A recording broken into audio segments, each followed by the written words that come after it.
Esse é o Cardcast, o podcast da Imobiliária Cardinale, um espaço que a Imobiliária Cardinale usa para trazer pessoas interessantes, usa para trazer pessoas que contribuem com a sociedade, com a cidade de São Carlos.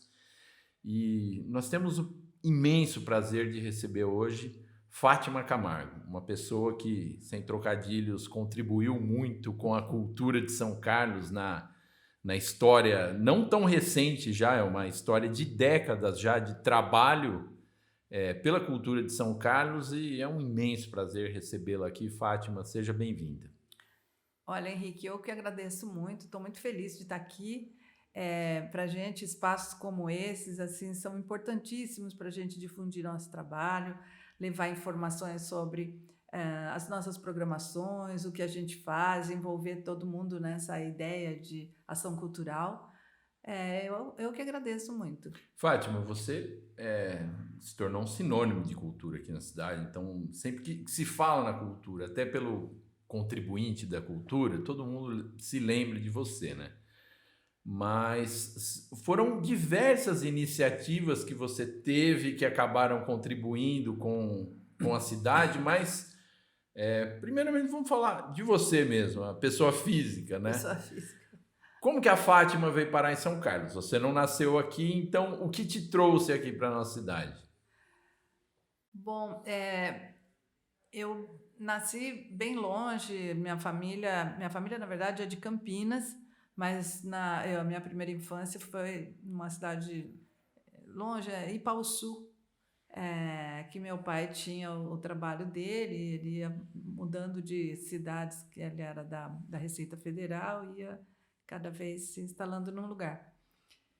Mas num determinado momento da minha vida, que eu ainda era bastante jovem, a minha mãe faleceu e meu pai ficou também bastante jovem comigo, menina pequena, e aí ele procurou uma cidade bem pequena que ele pudesse ficar, onde, em vez de voltar para Campinas, por exemplo, para ele conseguir trabalhar e tomar conta de mim.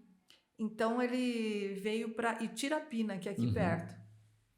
E em Itirapina eu fiquei um tempo, terminei a primeira etapa escolar e depois eu estudei aqui no Colégio São Carlos como interna, naquela época tinha internato, e também estudei no Colégio Puríssimo Coração de Maria em Rio Claro. Era um internato meio assim, porque não tinha nessa época, olha, para vocês verem quanto tempo faz isso. Em Tirapina não tinha os outros graus de. Sim. Então, Só se estudava até um determinado ponto, né? E estava iniciando, tinha o SESI que já tinha e tal. E aí meu pai me deixava no colégio, eu dormia lá, mas ele ia lá, saía, a gente ficava em contato o tempo todo, né? Não era um internato assim que eu deixava de ver minha família, meu pai principalmente. E aí, com o tempo passando, eu acabei me encantando também com uma professora de lá mesmo. Meu pai se casou de novo e tive mais 2 irmãos. E foi um período muito bom, que era uma casa grande e tal. E aí eu fui passando a minha adolescência, estudando no colégio, voltando para casa. Mas eu sempre gostei, naturalmente, de fazer assim. Eu sempre tive esse prazer de ver um público assistindo alguma coisa e gostando, sabe? Então eu gostava muito disso, eu gostava muito de assistir, gostava muito de fazer. Então eu me lembro assim, já que você perguntou, me veio uma cena da minha infância, bem assim, 7 anos, 8 anos. Logo que eu conheci essa professora lá em Tirapina, ela tinha uma casa grande com um quintal muito grande, as árvores. E lá eu comecei, acho que foi o primeiro evento que eu fiz, os primeiros eventos, que era uma apresentação embaixo de uma jabuticabeira, assim, tinha uma sombra grande. E eu lembro que as crianças da escola que eu convidava para ir, eles tinham que o ingresso, eu lembro bem disso, eram palitos de fósforo. Então eles tinham que entregar o palito de fósforo e eles sentavam ali e a gente tinha uma programação que eu montava com uma amiga, ela sabia cantar, a gente tinha uma coisa de misturar cores e nos vidros assim transparentes, e cada cor que a gente misturava dava uma cor nova, todo mundo aplaudia. Então eram coisas assim que a gente ia inventando, né? Uma coisa Um mini ia fazer, espetáculo ali. Tinha Bom, nem vou falar, isso eram umas coisas muito engraçadas, coisas de criança.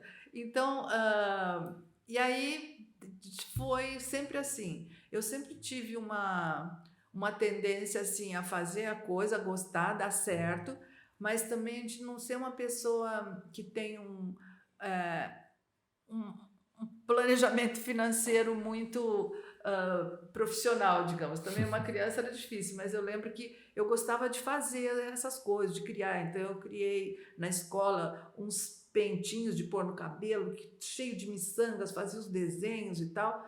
E daí eu pedi o dinheiro para o meu pai. Eu me lembro que eu gastava, por exemplo, R$ 1 para comprar o material e vendia os pentinhos por 50 centavos. Então, Não tinha lucro.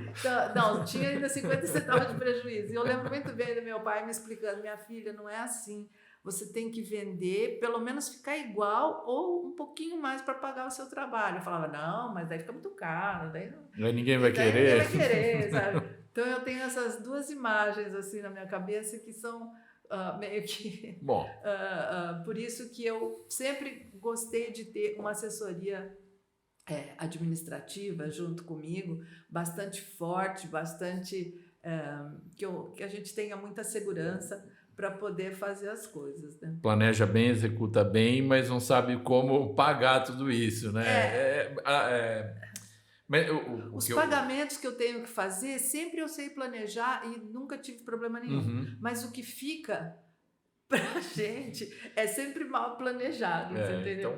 Então para viabilizar, para conseguir fazer, sempre tem essa visão. Mas veja, amadora, desde criança, né? Então, já tinha essa veia de espetáculo, artística, cultural.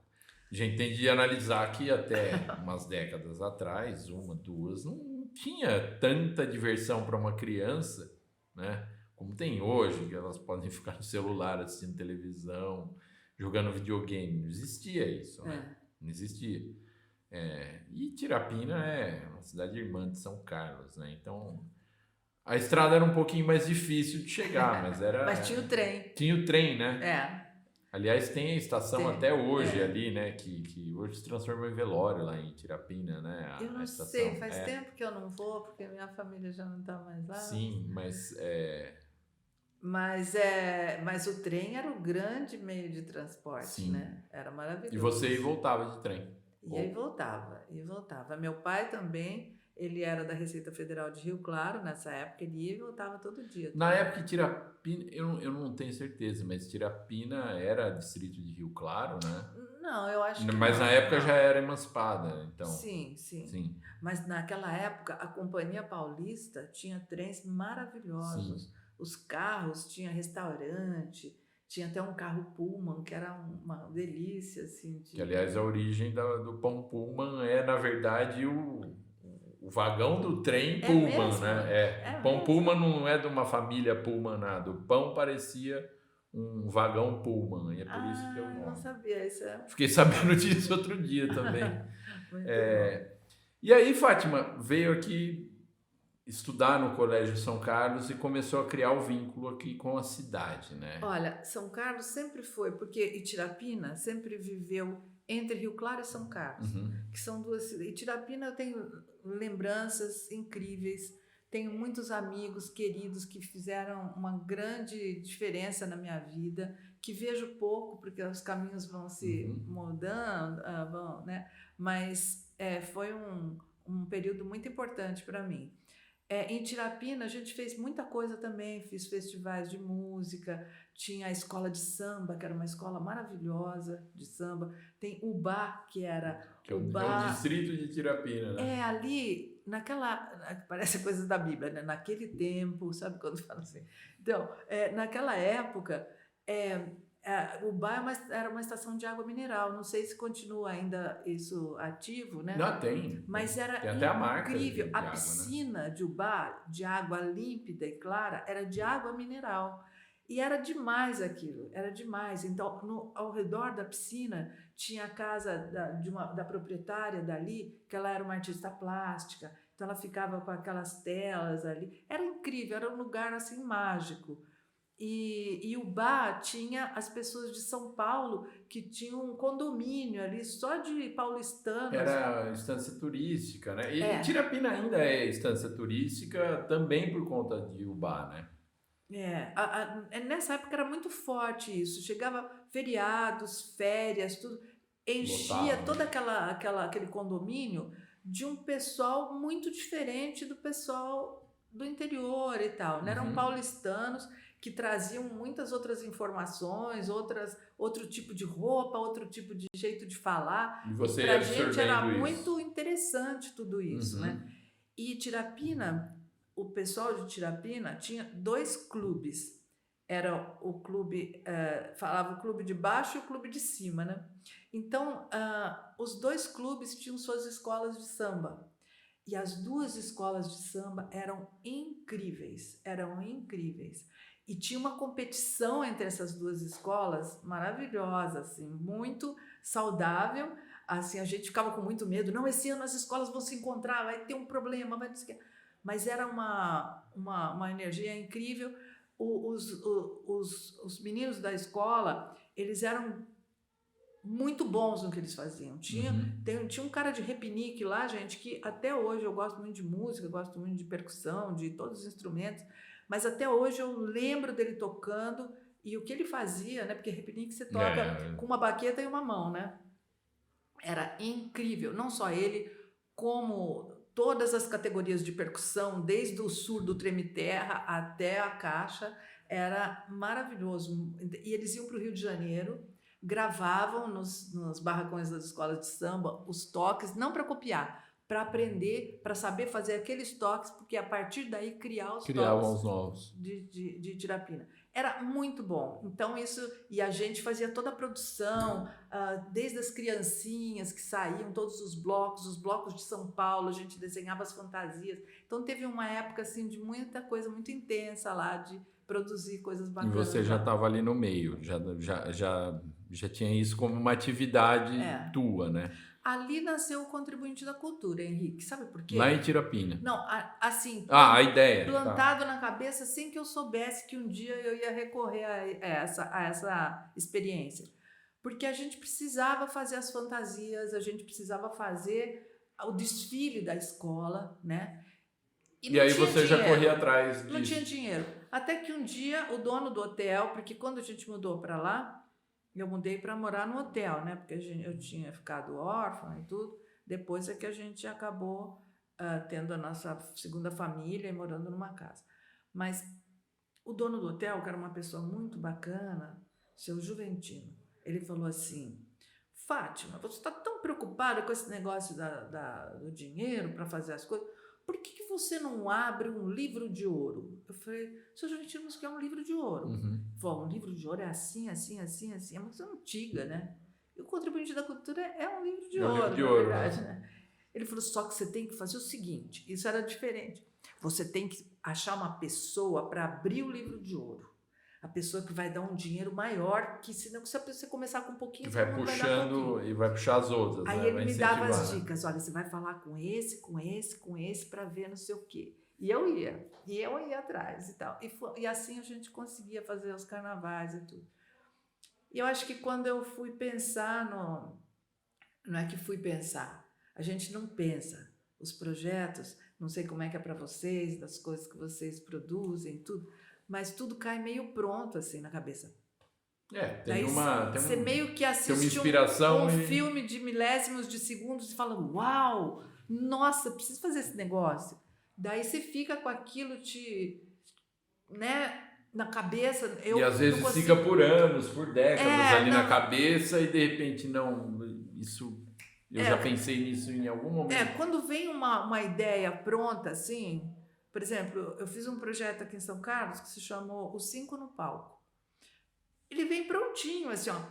Pá, Os Cinco no Palco era um momento em que 5 artistas que eu gostei muito de, conheci um, conheci outro, falei, eu queria ver esses 5 caras produzindo coisas juntos. Nem sabia se eles se conheciam. Uhum.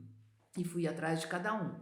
Era o Lenine, o Zé Cabaleiro, o Marco Suzano, o Chico César e o Paulinho Mosca. Falei, será que esses caras se conhecem? Mas já veio pronto, eu já vi os caras tocando, já escutei. Porque eu queria todos eles tocando. Daí, quando eu comecei a apresentar isso, que eu fui levar para o Sesc São Paulo, né? Eu falei, mas como é que você faz um projeto assim, você sendo mulher? Você tem que pôr uma mulher aqui no meio, tem a Rita Ribeiro. Eu falei, olha, sou apaixonada pela Rita Ribeiro, mas ela não É isso, é o outra que eu quero coisa, é isso, é outra coisa, entendi. porque eu já escutei, eu quero isso. Mas você está pondo 5 pessoas tocando violão e 4 pessoas tocando violão e percussão. Eu falei, mas é isso mesmo que eu quero, porque a personalidade musical Sim. de cada um está na mão direita, né? Então, batalhei. Tanto que a gente criou esse projeto, 5 no Palco, foi incrível. Eles vieram para cá, a TV Cultura acompanhou, gravou, foi programa de fim de ano da TV Cultura. A gente fez os laboratórios todos aqui, com as pessoas assistindo, porque o desafio era esse. Eles tinham que, durante uma semana, criar um repertório, os arranjos, só eles no palco, até eles brincavam e falavam assim, Fátima, o seu projeto devia chamar assim, os 5 no palco e 25 em casa, porque todas as bandas ficaram paradas. Tinha que ficar. A banda era formada por 5... Os 5 e as bandas deles não estavam, né?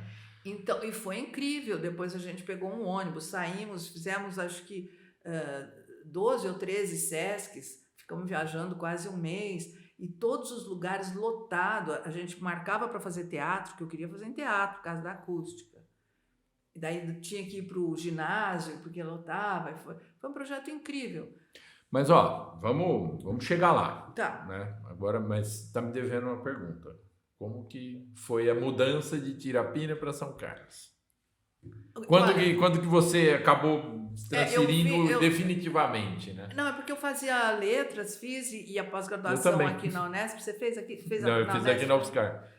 Você fez aqui? Então, eu fiz aqui. Sua família é daqui também? Eu não nasci aqui, mas moro aqui desde criança. Moro desde os 3, 4 anos de idade aqui, então eu sou daqui. É uma cidade especial, São Carlos, né? Eu sou apaixonado, né? E é por isso que quando a gente estava conversando antes, né, que eu comecei a falar umas coisas que você nem imaginava que eu lembrava, mas eu lembro. Mas vamos chegar lá. E aí você foi estudar letras, mas na Unesp. Mas daí eu fui fazer... Quando eu estava fazendo meu mestrado, eu não defendi o mestrado, eu fiz a pós-graduação inteira. Uhum. Que eu prestei na semiótica. E daí comecei a trabalhar mais com Lacan, e depois fiquei muito interessada na teoria freudiana. Aí fui para São Paulo na Biblioteca Freudiana, aí fiquei lá mais 3 anos. Aí tinha um professor da ECA que dava os cursos aqui na Unesp, que era o professor Eduardo Penhuela, um espanhol espetacular, e eu me apaixonei por ele, pelo tema dele.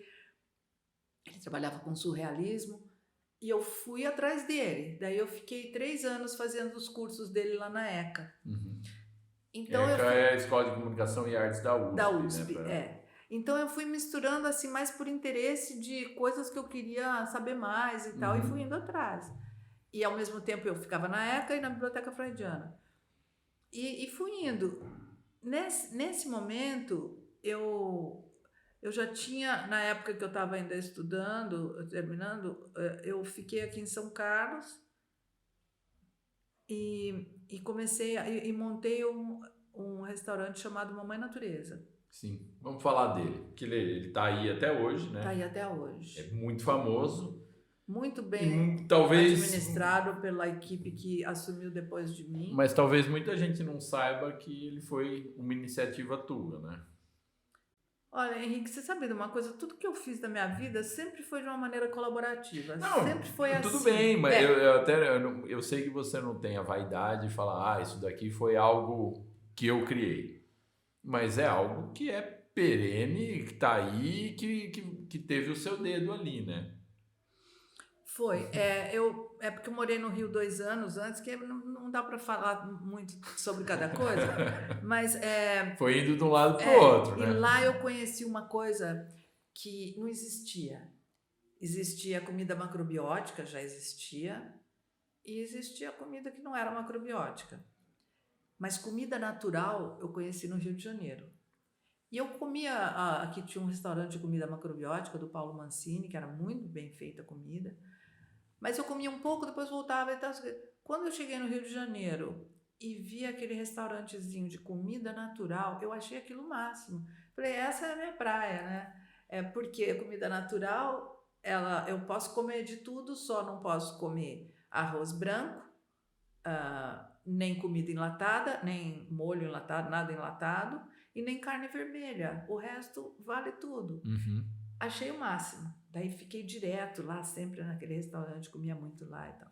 Quando eu voltei para cá, eu estava conversando com um amigo na esquina ali na avenida e eu estava falando para ele, é o Negrão, eu sempre conto isso.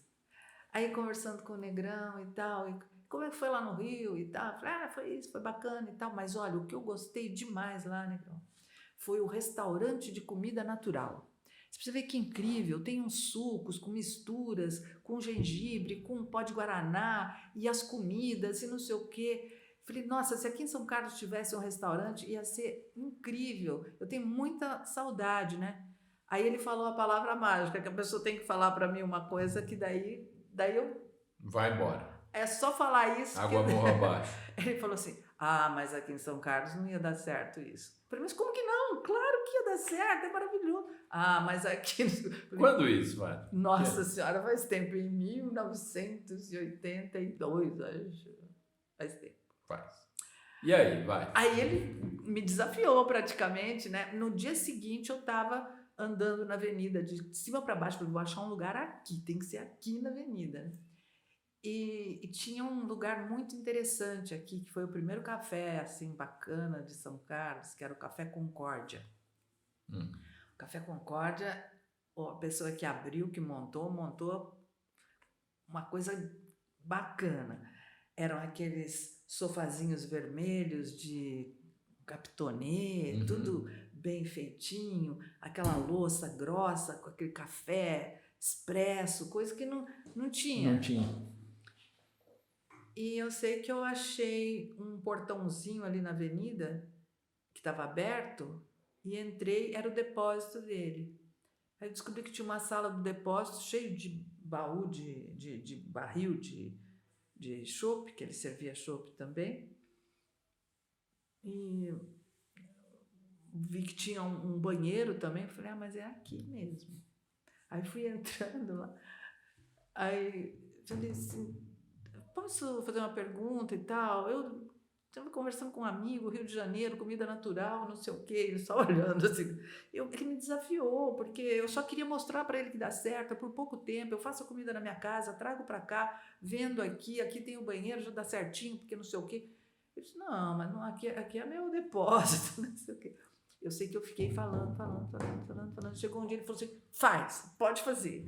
E aí eu comecei a fazer. Eu fazia comida na minha casa, levava para lá, e começou a dar certo. Aquilo ficava aquela fila na rua esperando para abrir, para entrar. Aí ele chegou para mim e falou assim, pode usar meu escritório, que eu vou fazer o escritório lá na parte do fundo, assim você faz a cozinha aqui, tá bom? Já. Aí eu aumentei a cozinha, esse era o Mamãe Natureza. E ficou lindamente funcionando durante 2 anos. Fazia também, todo mundo que vinha se apresentar no CAASO, sabe? Itamar Assunção, Jorge Maltner, todo mundo que vinha naquela época, Premier, eu levava todo mundo para comer lá e oferecia a comida lá.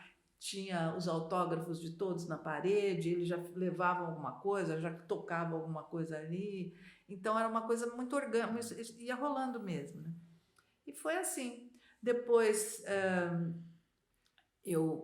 quando eu comecei a ir para São Paulo, por causa da ECA, aí eu não pude mais continuar com Mamãe Natureza, né? E daí eu não queria vender simplesmente, apareceram 2 pessoas diferentes para montar, para fazer dali daquele ponto, que já virou um ponto, né? Fazer uma lanchonete normal. E eu não queria, eu queria manter Você São queria Carlos manter aquela... um restaurante de comida natural.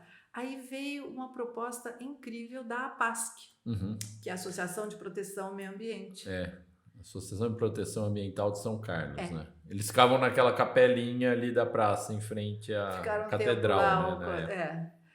E daí eles propuseram uma coisa maravilhosa. Eles também não tinham dinheiro para comprar, mas eles falaram assim, Fátima, a gente quer fazer uma proposta assim, a gente vai se cotizar, cada associado dá, sei lá, se fosse hoje, faz de conta que custava 50 mil o restaurante. Cada 50 pessoas, cada um dá R$1.000. Esses R$1.000 serão transformados em vouchers de alimentação que a pessoa vai gastando durante X tempo. E assim eles compraram o restaurante. E mantiveram. Cresceram, fizeram isso. A Ilse, que se mantém até hoje passaram por outra, foi passando por outros modelos de administração, né? Mas sempre pela Paz. Sim. Até hoje é da Até Paz. hoje, né? Então eu fico feliz assim de ver, né, que manteve essa ideia de precisou de um grupo, de uma coisa colaborativa para levar essa ideia adiante, né? 40 anos já, né? Nossa, eu fico tão feliz de ver uma Natureza funcionando, porque não dependeu de mim, mas eles dependem da competência deles, porque ficou muito maior, muito mais legal. E tá sempre cheio, né? Sempre cheio, comida muito boa, né? Preço razoável, tudo muito bom. E aí foi pro Rio, foi para São Paulo, quer dizer, voltou, e aí teve o Café com Letras. Aí foi uma outra coisa que atravessou também. O Café com Letras nasceu assim. A minha casa, nessa época, morava muita gente, era como se fosse uma república, mas era a minha casa que a gente compartilhava e tal. E dali saíam muitos projetos, era um pessoal muito criativo, muita gente bacana e tal. E aí, um dia, a gente conversando ali, a gente estava arrumando as coisas e tinha uns livros, daí um falou, eu não estou lendo mais esses livros, alguém quer, não sei o quê. Falei, gente, vamos fazer um sebo aqui em São Carlos. Não tem sebo aqui, daí um deles falou assim... Não tinha sebo na época? Nem a Miriam? Não, nada. aí um deles falou assim, parece que tem um sebo lá na Vila Prado. Eu falei, então tá feito, vamos juntar então todo mundo que tem. Eu tinha um amigo que tinha uma moto, né? Eu lembro que eu pus numa caixa, pegamos um endereço e fomos levar para o sebo. Era lá na Vila Prado. Aí chegamos lá, batemos lá, estava tudo fechado, aí a pessoa falou assim, o cara trouxe uns livros aí, ficou um tempo, mas já fechou, nem existe mais e tal. Aí a gente ficou olhando e falei, meu Deus, o que nós vamos fazer com essa caixa de livro aqui? Falei, vamos montar nós um sebo então, vamos montar um sebo, vamos. Nossa, daí já começa toda aquela movimentação de todo mundo da casa. Não, vamos escrever um texto, o que é um sebo, para que serve um sebo? Todo mundo deve ter em casa um livro que não está usando. Então, se cada pessoa der um livro, olha, a gente já consegue ter um sebo, o sebo é importante. E já arrumamos um carrinho emprestado do supermercado, cada um ia na casa, ia batendo, mandava uma carta antes, passaremos tal dia. E a gente conseguiu um monte de livros e montamos um sebo. Era ali na esquina da 7, não, era em outro local. Era em cima do pão de queijo que existia na avenida. Sim, era ali aquele entre a Marechal...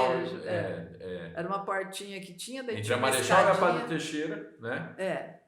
Aí tinha o primeiro pão de queijo foi ali, né? Era do lado do Gulo, calçados, ficar na esquina, né? Esse mesmo. Aí tinha uma escadinha que a gente alugou só a parte de cima, e eu lembro que a gente pôs uma plaquinha assim, quem sabe sobe, sebo. E a pessoa subia, porque muita gente nem sabia o que era um sebo, achava que era açougue, sabe? Era uma coisa assim. Subia, chegava lá, sempre tinha um som rolando, e tinha os livros, daí a gente já começava a conversar, né? E daí tinha a sessão maldita. Aí a gente ia para a sessão maldita, terminava a sessão maldita, todo mundo já estava com os Sessão maldita, para quem não sabe, é a última sessão do cinema, né? Muita gente não faz ideia do que seja uma sessão maldita. Que olha, São Carlos tem umas pessoas, gente. O Leandro, o professor Leandro, né, que era o criador da sessão maldita, um grande artista, né? Uma pessoa assim que São Carlos tem sempre que ter, né? A gente até teve um projeto em homenagem a ele, a gente tem em mente também buscar outros caminhos para lembrar dele. Ele é uma pessoa espetacular, né? Uma pessoa que contribuiu muito, não só com a nossa cidade, como com a arte mesmo. Artista plástico, redigia, e ele criou essa sessão maldita, ele que fazia tudo. Ele escrevia as resenhas, ele selecionava, fazia curadoria, fazia os debates, olha, era incrível. E aí você saiu do sebo e ia para lá? Não, a gente ia para a sessão maldita já com os panfletos que a gente fazia no Xerox, né? Xerox não, Mimeógrafo? no mimeógrafo a princípio, depois no Xerox. A gente levava tudo cortadinho, terminava a sessão maldita, a gente já ficava lá para trás, ia para fora, para a rua ali, ia passando para a pessoa assim, conheça o sebo, livro usado, chamava livro usado. Uhum. Vá até o livro usado, uma música gostosa, um creme de não sei o quê, um não sei o quê. Aí, um chá, na época a gente fazia um chá, alguém ia tocar lá. Aí aquilo foi pegando cara crescendo. de coisa. Falei, gente, vamos para o espaço maior, daí que nasceu o Café com Letras. Lá na esquina da 7 com a Alexandrina, né? É. Onde hoje tem uma perfumaria. E era lá em cima, né? Lá Eu em lembro cima. do meu pai me explicando o que era um dia. Falou, não, ó, você tem, é um café que tem um monte de livro, lá não sei o quê, mas você tem que tocar a campainha e alguém desce para abrir a porta. Não desce. Não. Não, era assim, a pessoa tocava a campainha lá embaixo, tinha uma cordinha lá em cima, a gente puxava a cordinha, a porta abria sozinha, a pessoa ficava meio assim, ia subindo devagar quando era pela primeira vez, aí chegava lá em cima, tinha as salas de café e as salas de sebo. Uhum. Então ali era muito bom também, a gente ficou... E aí ficou quanto tempo ali? Eu fiquei 2 anos e depois fui embora para a Inglaterra. Fiquei 4 anos lá. Meu marido foi fazer doutorado e eu continuei estudando psicanálise lá, né? Mas eles continuaram, os seus sócios, os seus companheiros ali. Eu tinha uma amiga sócia ali que ela ficou um tempo, porque eu sou... No planejamento de vida, assim, sou uma pessoa bastante caótica, assim, né? Então, até 10 dias antes de ir, eu tinha arrumado o visto e tal, mas eu não sabia se eu ia mesmo, se eu não ia, tava assim, pensando se eu ia, se eu não ia, porque é meu segundo marido, né? Uhum. E na época a gente estava namorando, né? E eu nem poderia ter me casado antes aqui, porque tinha um tempo grande que você tinha que esperar para depois do divórcio, para fazer o divórcio. Ele demorava, não era tão rápido. Então eu estava nesse tempo e eu, será que eu vou, será que eu não vou? Eu tinha acabado de prestar um exame que eu estudei tanto, que era o mestrado com o Bento Prado, maravilhoso, era assim, o sonho da minha vida, era filosofia da ciência e da psicanálise. Então, eu e mais 2 amigos, a gente ficou assim meses estudando, noite inteira, discutindo. Foi uma época maravilhosa, inclusive. E nós 3 conseguimos entrar, graças a Deus, foi ótimo. E eu comecei a cursar e depois de alguns meses eu decidi que eu ia embora. E daí eu fui para a Inglaterra, fiquei lá 4 anos. Determinada a voltar, a retomar meus estudos e não fazer mais ação cultural, que eu não conseguia fazer as 2 coisas. Aí a minha amiga ficou tomando conta do café, mas logo depois ela se casou e depois ficou grávida e tal, e o café foi passando a chave de mão em mão para os amigos e tal, mas ele foi... Ele perdeu ninguém tinha muito tempo de cuidar e tal. Daí, quando eu voltei, eles me entregaram a chave que continua alugado nesses 4 anos, meio fechado, meio assim. Aí eu falei, eu vou tirar tudo que tem lá, vou fechar e tal. Mas a hora que eu abri, assim, que eu olhei... Deu vontade de aí eu pegar falei de volta. Eu falei pro meu marido, eu não vou ficar com o Café com Letras. Eu vou só fazer uma coisa simples. Eu vou fazer ele ficar bacana, aí a gente vende ele e depois eu já volto para minha coisa rápida. Não é nada, né? Aí você já começa a acontecer isso e aquilo, e aí não larga, né? E aí ficou até quando ele em operação? O Café com Letras acabou que também o Café com Letras a gente só fazia as coisas lá, mas eu comecei a fazer coisas no teatro, coisas na praça, coisas não sei o quê. Daí eu comecei a ter uma vontade de ampliar as nossas ações, né? Aí eu achei melhor criar uma pessoa jurídica dessa área de ação cultural e ter um escritório para fazer isso e fazer em vários lugares. Também o antigo proprietário do imóvel, por questão de inventário e tal, eles estavam precisando eles mesmos, não era nem para tanto que ficou um tempão lá fechado e tudo. Sim. Então ele tinha falado isso e tal, eu falei, bom, e daí foi isso. Aí eu criei minha pessoa jurídica para ação cultural e comecei a trabalhar fazendo coisas em vários lugares.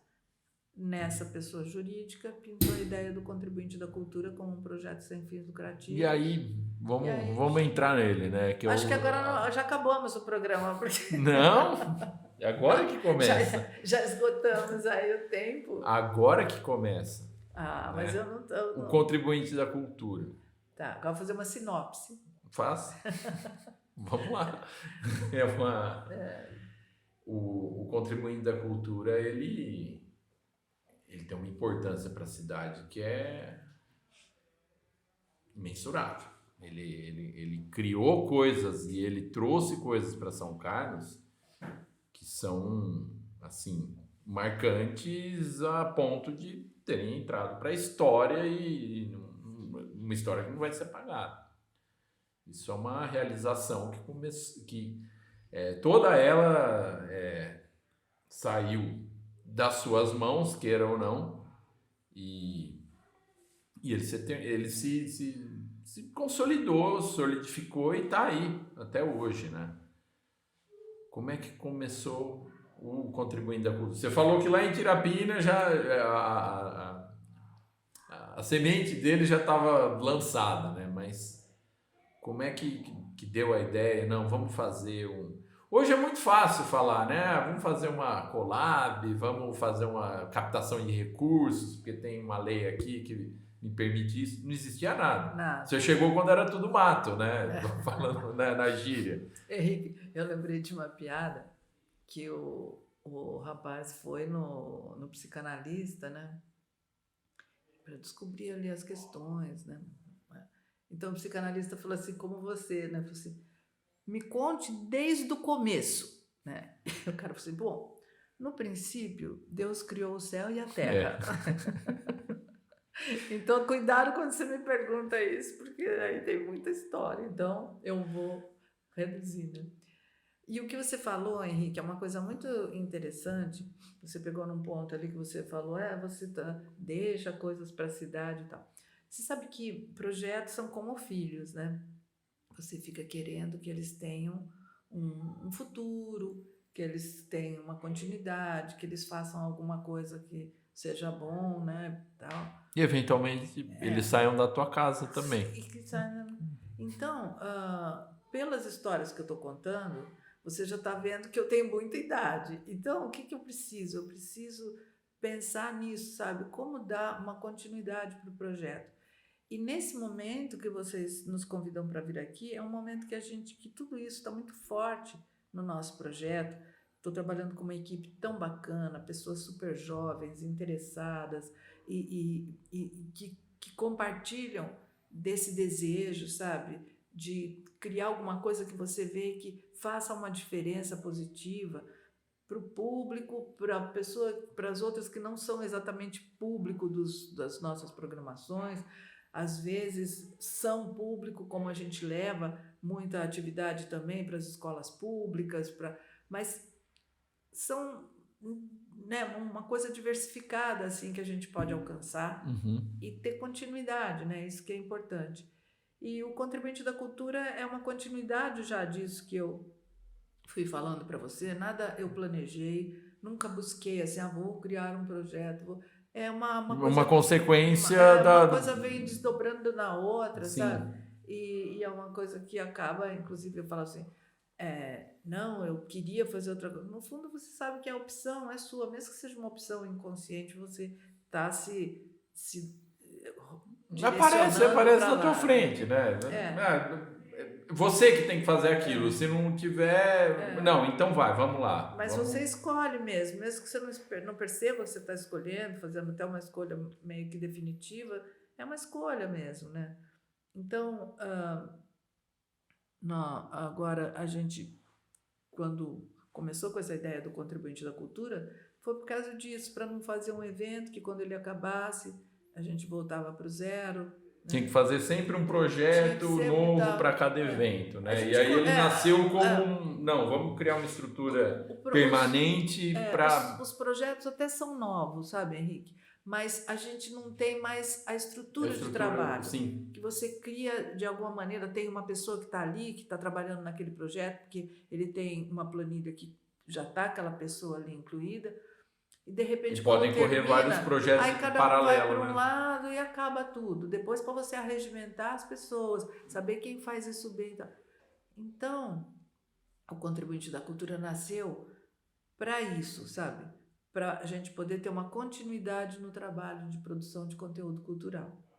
E captar esses recursos e deixar no guarda-chuva ali, né? Isso mesmo. A palavra que a gente usa, inclusive, é um projeto guarda-chuva, porque ele pode criar ramificações, né? E também não só para os projetos que a gente cria, mas para outros, sabe? Criar programação para o Teatro Municipal, criar programação para a praça, ou alguém que traga. A gente está o tempo todo trocando, né, com muita gente. E isso é o livro de ouro. O Contribuinte da Cultura, Exatamente. Como você disse, é um livro de ouro, porque as empresas e pessoas da cidade vão lá, doam é uma doação simples, né? É um compromisso de doação mensal. Sim. Então, por exemplo, até convido vocês dois e todo mundo que nos ouvir nesse programa, porque é uma maneira o nosso lema é muitos com pouco, né? Também não é nada novo, mas dá mais trabalho, mas é assim que a gente acha importante, porque se envolve muito mais gente e também significa uma segurança maior para o projeto. A pessoa física pode se tornar um contribuinte da cultura com uma contribuição mensal a partir de R$20. E a pessoa jurídica com a contribuição mensal a partir de R$120, mas sendo uma pessoa jurídica de pequeno orçamento, pode ser meia cota, R$60. Então a gente entende que para a empresa de funcionamento normal, R$120 não tem um grande significado no seu orçamento mensal. E se ela perceber a diferença que ela vai fazer sendo um daqueles e ampliando, cada pessoa que entra no projeto tem um significado simbólico e real, porque isso significa que a gente vai poder fazer mais. É um projeto sem fins lucrativos, mas a gente precisa ter um orçamento cada vez melhor. De graça, só biruta de avião que funciona, né? De aeroporto. Alguma coisa precisa ter, né? De onde vem, né? E se ficar esperando dinheiro de governo para isso, além de inviável, não funciona. E você sabe, você pode integrar o Sim, às vezes vem, né? É isso. Por exemplo, vem um projeto, sei lá, do governo, da prefeitura, e você junta junta as coisas, né? Como a gente não conhecia o funcionamento de uma empresa de terceiro setor, Henrique, eu fiquei com receio de logo abrir uma empresa assim e de cometer algum erro de procedimento, de falta de experiência mesmo, né? Então eu lancei um convite para toda a cidade, um chamamento assim para todas as pessoas jurídicas sem fins lucrativos, perguntando assim: quem quer fazer esse projeto comigo? Você me oferece uma gestão financeira administrativa, o que significa que todo recurso que eu conseguir captar vai para a conta dessa pessoa jurídica, né, essa entidade sem fins lucrativos, e essa pessoa também pagará as contas. E indo os recursos para lá, eu mantenho o meu foco aqui de fazer a concepção dos projetos, de fazer planejamento, executar, prestar contas. Cotação, enfim, tudo que né? tem que fazer, a gente faz a parte operacional e também de curadoria e tudo mais. Por muito tempo ficou na FAI isso, né? Na Fundação de Apoio Institucional da UFSCar, né? Nossa, a gente foi para lá a convite da reitoria, que foi uma experiência ótima, porque eles são especialistas nisso, né? Eles fazem isso, né? Então a gente aprendeu muito, sabe? O rigor de acompanhar a legislação, as mudanças na legislação e todas essas coisas que a gente foi pensando em ficar lá uns 2 ou 3 anos. como um projeto de extensão, que foi como propôs a Universidade Federal, entendendo que o contribuinte da cultura, que já trabalhava lá com o curso de música, com o curso de letras, com os, né, que já era um projeto de extensão. A gente levava muitos dos alunos para desenvolver projetos com a comunidade antes de ser um projeto de extensão. Nos primeiros anos a gente já fazia. Então, começamos a trabalhar lá para ficar uns 2 ou 3 anos e ficamos lá 19 anos. Sempre deixando para amanhã criar o nosso próprio gestor e caminhar com as nossas próprias pernas.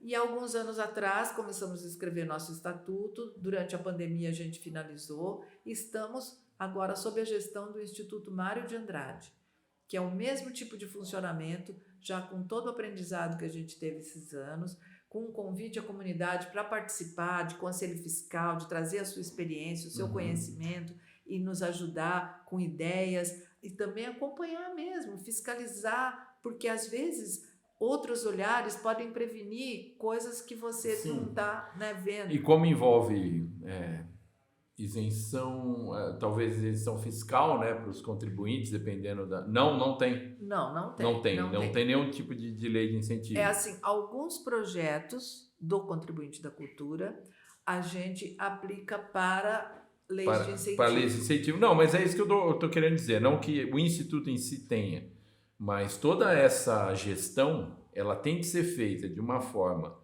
que a FAI tenha, inclusive, a expertise nisso, porque qualquer R$10 que você gaste que não tenha sido muito bem explicado de onde saiu, para onde vai, não existe essa comprovação, isso vai dar um problema jurídico enorme para o Instituto, né? Saber a origem e como gastou é fácil. O que é fácil é errar com outras coisas. Sim. Por exemplo, você gasta com transporte um pouco a mais e você não percebeu que o limite era esse. Aí você está atrapalhado, entendeu? Então, coisas assim, que às vezes você... Aí uma nota que tem que estar o código tem que estar todas as especificações. Sim. Então, hoje a gente tem toda essa experiência, né? Mas é sempre bom ter mais gente, né? E a nossa relação com a Universidade Federal se mantém por outra via, agora com a Pró-Reitoria de Extensão, que a gente já era de lá, mas agora via um outro, como se fosse um convênio, e com a própria reitoria, né? E com os cursos. Todos os projetos que a gente tem em andamento continuam até mais fortalecidos. Professores que são da própria universidade se mantêm no conselho fiscal nos outros conselhos consultivos e tudo mais. E fica o convite mesmo para que todos conheçam esse funcionamento, sabe? Que é uma maneira que a gente está bastante feliz, sentindo que a gente agora tem novas perspectivas até de crescimento mesmo. E o Contribuinte da Cultura, ele tem vários projetos, como você disse, mas o Chorando Sem Parar é provavelmente o maior deles, né? Exato. Ele já está em que ano? A gente não fez... Alguns anos... A gente deixou de fazer fizemos uma edição digital em 2020. 21. E então era para a gente estar na 20ª, nós estamos na 18ª, sendo que a 18ª seria agora em dezembro, e que a gente adiou, porque quando a gente que a gente submeteu esse projeto e aprovou pelas leis de incentivo, a gente nem tinha ideia que a Copa seria em dezembro, que foi em novembro de 2021, que a gente... Ninguém se atentou a isso, por exemplo, esse novembro... Tá vendo? Se tivesse mais gente lá... Peraí, na mesma época... Eu nem sei quando que foi a aprovação dessa data, porque a gente fez em novembro de 21. E foi ser dezembro de 22, a gente não se deu conta disso. Para a gente pôr em dezembro de 22, a gente fez o projeto no segundo semestre de 21, né? Mas daí a gente adiou para não fazer junto, né? Por exemplo, porque é sempre na segunda semana de dezembro. Sim, e agora vai... Seria agora dia 18. O último dia, que é o mais conhecidão, que são as 12 horas, sem parar e tal, isso, aquilo, né? O Chorando Sem Parar como você falou, o evento assim que as pessoas mais conhecem, muitos acham, nem sabem às vezes do Contribuinte da Sim. Cultura e conhecem o festival. E ele, o festival também, as pessoas não sabem muito sobre ele, porque não é, hoje tem muita coisa acontecendo, né? Mas o festival ele começa sempre em outubro, nas escolas públicas. Uhum. Daí fica outubro e novembro nas escolas públicas. Depois ele tem uma semana corrida de atividades. Começa numa segunda-feira e vai até o domingo. Então ele abre sempre no Teatro Municipal e depois ele vai até o domingo com atividades artísticas e formativas. Uhum. E agora vai ficar então para janeiro, né? Agora, não, a gente adiou para volta às aulas. Em março? Em março, Então a gente vai fazer a edição. Olha que interessante. Nós temos uma atividade, uma programação muito intensa que a gente tem desenvolvido ao longo desse ano, que são as comemorações dos 100 anos da Semana de Arte Moderna. Uhum. Principalmente, a gente faria isso já pelo Contribuinte da Cultura, mesmo que não tivesse o nome do Mário de Andrade. Mas sendo o Mário de Andrade, você tem que citar. Mais do que a obrigação. E a gente tem uma alegria muito grande de ter conseguido dar o nome do Mário de Andrade para o nosso instituto, que era um sonho antigo, né? O Mário de Andrade sempre foi inspiração nossa. No Contribuinte da Cultura, quem se lembra da sala que eu ficava, que tinha uma pintura, uma cópia de uma pintura do Mário de Andrade, né? Então, para poder usar o nome da pessoa é uma coisa mais complicada. A gente tentou com registro de marcas, não conseguimos e tal, mas por uma feliz situação a gente acabou conhecendo, não presencialmente, assim, nunca encontramos, mas conhecendo pela internet e por telefone e tudo mais, com o sobrinho que é o detentor dos direitos do Mário de Andrade. Aí ele pediu para ver o projeto, a gente mandou, e ele gostou tanto do projeto, pesquisou, ele sabe muita coisa. Na inauguração, ele fez uma fala lindíssima, assim, muito emocionante, e nos liberou, mandou por escrito para a gente usar o nome do Mário, que é a coisa que a família mais tem preocupação, né? Porque não sabe... não vai colocar a marca, né? O nome em algo que eventualmente possa envolver... Exato. Vá contra... Mas ele falou, não, tá aprovadíssimo e tal, então a gente tem essa alegria mesmo, né? Ele se chama Carlos Augusto de Andrade Camargo, ainda eu falo para ele que a gente é primo. E aí a gente tem essa história do Instituto e do Festival Chorando Sem Parar, que hoje tem essa programação que vai fazer... Ele tinha sido escrito para ser também um Chorando Sem Parar, umas pinceladas modernistas. Sim. Né? E que é o programa que está aprovado. Então tem uma menção especial ao Camargo Guarnieri, ao pianista Marcelo Tupinambá, ao Vila Lobos, e não sei o quê. Tinha uma série de coisas ali a ver com o movimento modernista. Só que a gente vai fazer o Chorando Sem Parar modernista da semana de 22 em 23. Mas tem problema. Bem, culpa da pandemia, né? De verdade. E da Copa do Mundo também, no caso. E da Copa do Mundo. E daí a gente vai fazer também uma edição especial. Essa é a 18ª edição, né? Que é dedicada à pianista Tia Amélia. No fim do ano, a gente acredita que vai conseguir fazer uma outra edição, que é a 19ª edição, contando aqui em primeira mão, e que é para comemorar o centenário de nascimento do Valdir Azevedo. A gente já teve uma edição inteira dedicada ao Valdir Azevedo, mas agora, sendo centenário, e foi uma edição muito especial, porque nessa edição a gente teve, né, dentre os chorões, os que tocam choro mais de uma maneira mais jazzística, outros que tocam mais com instrumentos que não são tão tradicionais, choro, né? E tal, mas porque o chorando, ele também não é só choro, sabe? Sim, e o choro não é um estilo de música, é uma forma de se tocar música. O pessoal do choro me diz isso sempre, né? Você pode tocar qualquer música de choro, com andamento de choro, mas também dá para você definir um gênero assim, né? Sim. Mas tecnicamente dá até para pensar assim também, né?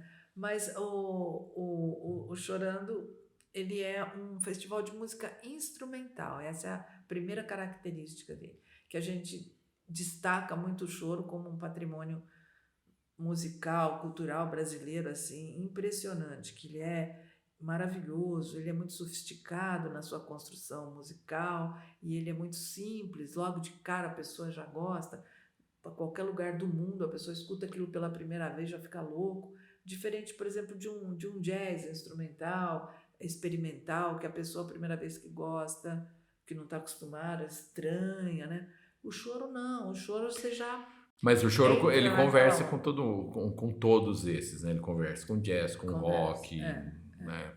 Com guitarra elétrica. Você pode fazer isso, né? Dentro do guarda-chuva do choro. E essa edição do Valdir Azevedo, eu trouxe para fazer, junto com o Armandinho Macedo, o guitarrista da banda Sepultura, o André Kisser. E daí veio toda aquela moçada, né? Eu fui assistir. Metal. Você foi? Eu fui porque eu sou do heavy metal, né? Você foi assistir esse dia lá? Você viu o André Kisser tocando Valdir Azevedo? Eu vi. Aquele, Henrique, para mim é um momento assim emblemático do que a gente entende que é a nossa missão. E eu tava lá, formação de camiseta do Sepultura. Ai, que maravilhoso saber isso. Escutando Valdir Azevedo. Era como se o André Kisser estivesse dando uma carta de alforria para todo mundo. Mas o André Kisser, ele tem essa característica, né? Ele sabe, ele tocou com o Júnior, né? Da Sandy Júnior. Pô, de quebrar. Cara, não, ele é modernista, música, ele quebra padrões, assim. Eu lembro que ele fez como é que fala quando o artista, assim, me fugiu a palavra agora, meu Deus, um workshop aqui em São Carlos há uns 20 anos, mais ou menos, e ele levou uma viola, né? Pô, aqui em São Carlos, ele pegou e ele tocou a introdução do Menino da Porteira. Tudo metaleiro ali, mas é tudo caipirada, né? A hora que ele tocou o Menino da Porteira, o pessoal... na viola. Não é maravilhoso? Ele é muito legal para isso. Porque ele faz com propriedade. Sim. Ele entende do que ele está falando e ele... E tem o filho dele libera. Agora, o Johan Kisser, que também é um baita de um violonista. Toca jazz, toca metal. Uma ideia aí de convidado. Não, mas eu falei com ele já. Falou? Para o fim do ano, ele falou... Falei, lembra disso? Claro que lembro. Falei, vamos fazer um revival aí. Dessa vez a gente vai misturar... O Armandinho, quero que ele volte, né? Uhum. E ele e o Armandinho são super amigos, se dão super bem. E o Armandinho também é meio heavy, né? Não, então, é uma coisa bem interessante ali. Então, criar esses encontros, essas coisas. Por isso que cada Chorando tem uma cara, sabe? O Armandinho da guitarra, viu? Tem um outro Armandinho também. Tem o Armandinho do Axé, né? Não, esse é o Armandinho Macedo, criador do trio elétrico, sim, exato. Criador da guitarra, daquele formato, né? E toca tudo, né? Toca tudo. É um baita de músico. Músico espetacular mesmo. Ô, Fátima, a gente poderia ficar aqui, né? Olha, falando. Eu falei, vamos ficar, vai estourar tempo. Sabe como eu fiquei feliz de saber, porque eu sempre quis encontrar alguém que estava naquele público. Pô, mas tem um monte de gente que eu conheço que tava ali. Você estava também? Olha lá. Olha, que maravilha, gente. Foi legal, não foi? Foi demais, foi demais. E vocês imaginam a minha emoção vendo vocês lá, escutando Valdir Azevedo? Pois gente, maravilhoso. Eu estou feliz, emocionada aqui com vocês. E pode, se trouxer de novo, né? Se trouxer não, a gente sempre vai no Chorando Separar, né? Não por gostar, né? De música, né? Exato. Música, E eu adoro, eu sempre fui e é algo que assim a gente via lá intangível, né? A Fátima, né? E aqui estou aqui conversando, então é um baita prazer para mim te entrevistar também, e para o João gravar também, e a gente usar esse espaço aqui da Cardinale para fazer esse tipo de iniciativa e mostrar histórias que talvez não seriam contadas assim, ou que, sei lá, não tem um espaço para você contar, né, os pormenores desses pontos da nossa história, da nossa cultura, que acabaram ficando marcados na história, como eu comecei aqui a tua apresentação. Então é fantástico que você venha aqui, nos conte essa história e aí você percebe, então, que eu estava lá, entendeu? E eu não estava lá só nesse, né? Eu estava lá em vários outros. Eu lembro do Pepeu Gomes também, né? Lembra? Fantástico. O Kiko Loureiro veio também. O Kiko Loureiro, exatamente, né? Você estava também? Olha O lá. Kiko Loureiro, você lembra de um solo que ele fez de uma música do Jacó do Bandolim, O Voo da Mosca? Uhum. Que é uma música que a melodia dela faz um desenho assim. Ela parece o Gente, The Flight of the Bumblebee, né? O que eu chorei de ver aquele Kiko Loureiro tocando aquilo. E não à toa, hoje, ele é guitarrista do Megadeth, que é uma das maiores bandas da história do heavy metal. Como Sepultura foi, poderia ter sido mais, mas acabou se separando lá em 96, né? Mas e o Andreas instrumental Kisser, do heavy metal, muitos deles tem muita música erudita que eles... sim, né?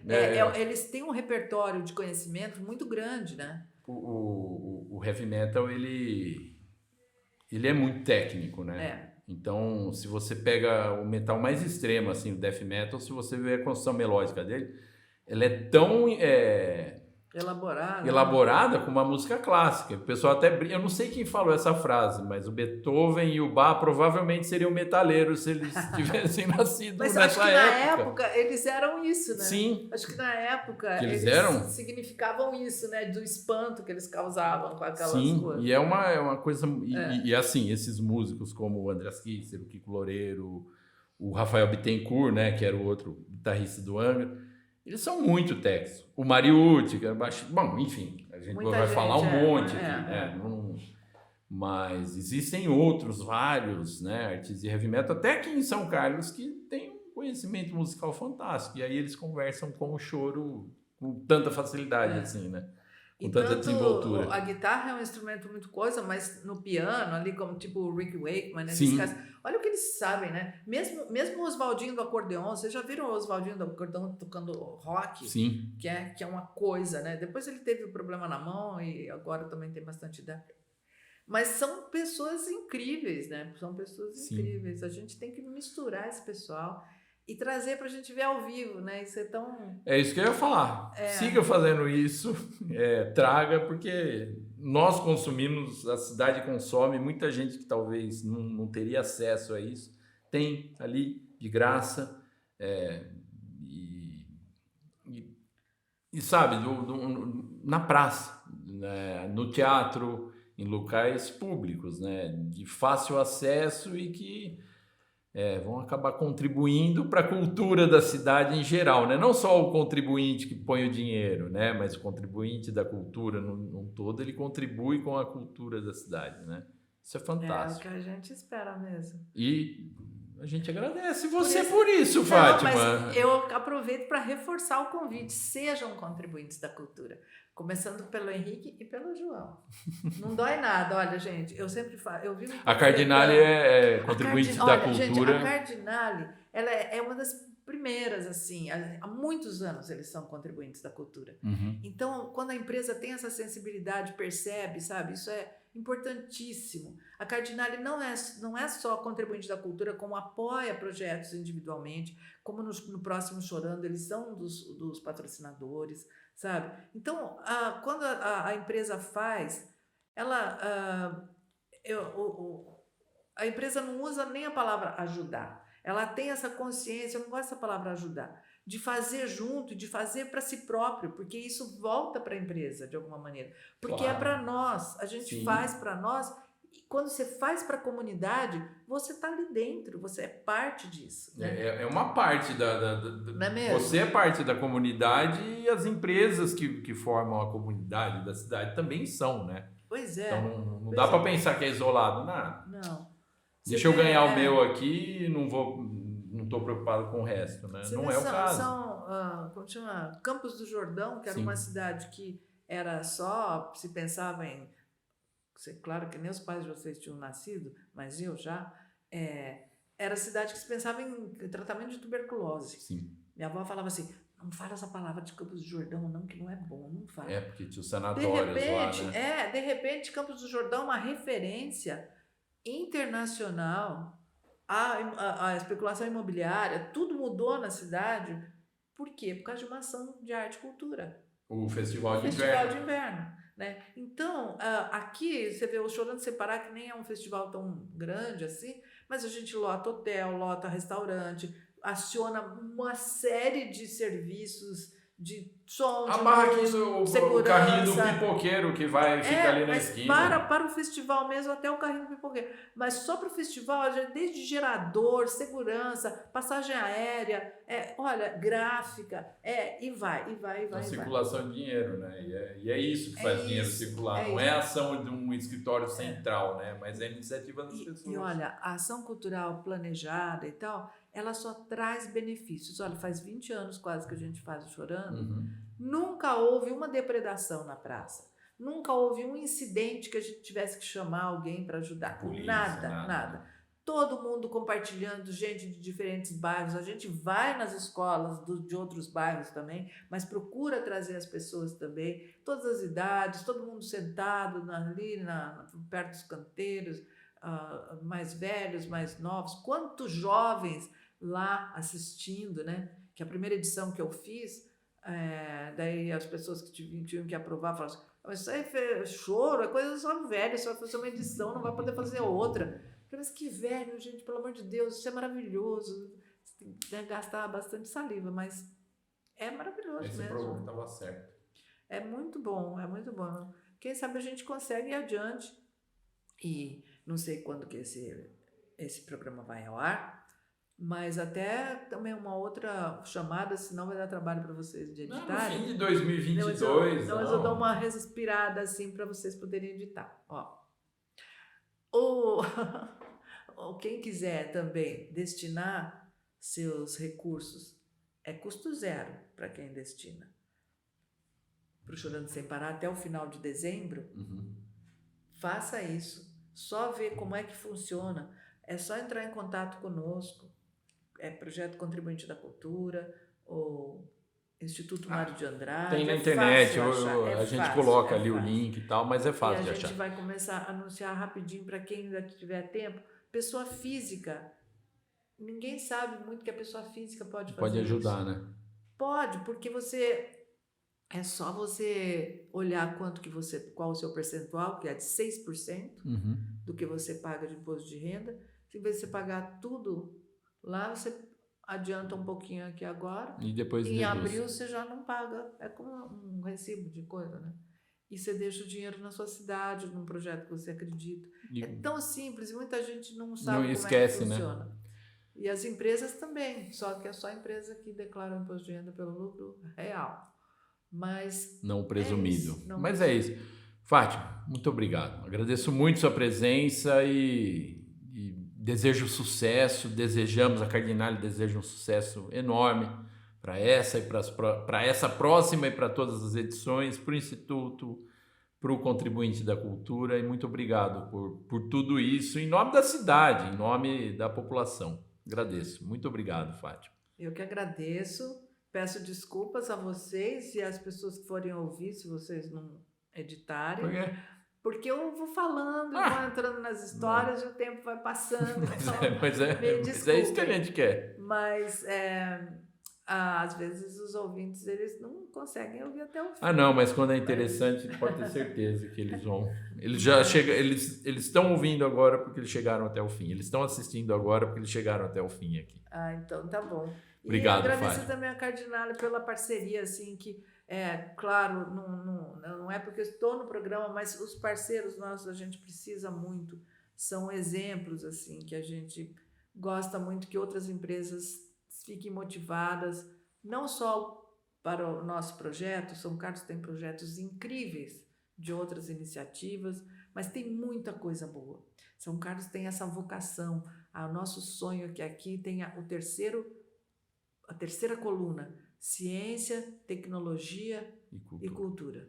Sabe? Que aí o São Carlos consegue viver a vocação real dela, né? Tenho certeza. Tá bom? Muito obrigado, Fátima. Eu que agradeço. Muito obrigada. Viu? Obrigado.